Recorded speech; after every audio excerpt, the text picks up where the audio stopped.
রাসূলুল্লাহ সাল্লাল্লাহু আলাইহি ওয়াসাল্লাম এর মুজিজা। মুজাহিদ থেকে বর্ণিত, তিনি বলেন, আবু হুরায়রা রাদিয়াল্লাহু তাআলা আনহু বলতেন, আল্লাহর কসম, যিনি ছাড়া কোনো হক ইলাহ নেই, আমি খোদার যন্ত্রণায় উপর হয়ে পড়ে থাকতাম আর কখনো পেটে পাথর বেঁধে রাখতাম।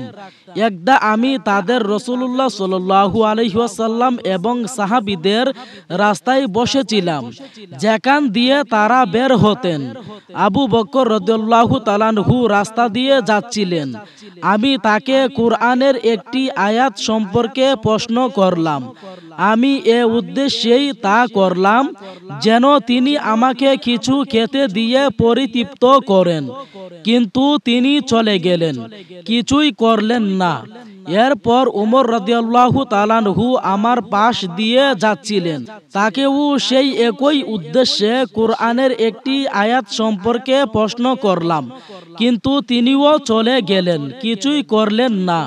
অতঃপর আবুল কাসেম অর্থাৎ রাসূলুল্লাহ সাল্লাল্লাহু আলাইহি ওয়াসাল্লাম আমার পাশ দিয়ে যাচ্ছিলেন। আমাকে দেখে তিনি মুস্কি হাসলেন। তিনি আমার চেহারা দেখে মনের কথা বুঝতে পারলেন এবং বললেন, হে আবু হুরায়রা রাদিয়াল্লাহু তাআলা আনহু। আমি বললাম, হে আল্লাহর রাসূল সাল্লাল্লাহু আলাইহি ওয়াসাল্লাম, আমি উপস্থিত। তিনি বললেন, তুমি আমার সঙ্গে চলো। অতঃপর তিনি চললেন। আমি তার অনুসরণ করলাম। তিনি বাড়িতে প্রবেশ করলেন। অতঃপর আমি ভিতরে প্রবেশের অনুমতি চাইলাম। তিনি অনুমতি দিলে আমি প্রবেশ করলাম। তিনি ঘরে প্রবেশ করে একটি পেয়ালায় কিছু দুধ দেখে জিজ্ঞেস করলেন, এ দুধ কোথা থেকে এসেছে? বাড়ির লোকজন উত্তর দিল, অমুক পুরুষ অথবা অমুক মহিলা আপনার জন্য হাদিয়া স্বরূপ দিয়েছে। তিনি বললেন, হে আবু হুরায়রা রাদিয়াল্লাহু তাআলা আনহু। আমি বললাম, আমি হাজির হে আল্লাহর রাসূল সাল্লাল্লাহু আলাইহি ওয়াসাল্লাম।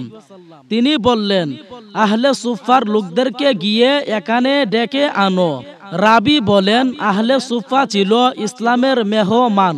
তাদের পরিবার পরিজন ধন সম্পদ কিছুই ছিল না, আর এমন কেউ ছিল না যার উপর ভরসা করা যায়। যখন কোনো সাদাকার মাল রাসূলুল্লাহ সাল্লাল্লাহু আলাইহি ওয়াসাল্লাম এর নিকট আসতো, তখন তিনি তাদের জন্য পাঠিয়ে দিতেন, নিজে সেখান থেকে কিছুই গ্রহণ করতেন না। রাসূলুল্লাহ সাল্লাল্লাহু আলাইহি ওয়াসাল্লাম এর আদেশ শুনে আমি হতাশ হয়ে পড়লাম। মনে মনে বললাম, এতটুকু দুধ দ্বারা আহলে সুফার কি হবে? আমি এ দুধ পানের বেশি হকদার। আমি তা পান করলে আমার শরীরে শক্তি ফিরে পেতাম। যখন তারা এসে গেলেন, তখন তিনি আমাকে আদেশ দিলেন, আমি যেন তাদেরকে দুধ পান করতে দেই। আর আমার আশা রইল না যে এ দুধ থেকে আমি কিছু পাবো। কিন্তু আল্লাহ ও তার রাসূল সাল্লাল্লাহু আলাইহি ওয়াসাল্লাম এর আদেশ মান্য করা ছাড়া আমার কোনো উপায় ছিল না। সুতরাং আমি আহলে সুফার নিকট গিয়ে তাদেরকে ডেকে আনলাম। তারা এসে ঘরে প্রবেশের অনুমতি চাইলে তিনি তাদেরকে অনুমতি দিলেন। তারা ঘরে এসে নিজ নিজ আসন গ্রহণ করলেন। তিনি বললেন, হে আবু হুরায়রা। আমি বললাম, আমি হাজির হে আল্লাহর রাসূল সাল্লাল্লাহু আলাইহি ওয়াসাল্লাম। রাসূলুল্লাহ সাল্লাল্লাহু আলাইহি ওয়াসাল্লাম আমাকে বললেন, এটি তাদেরকে দাও।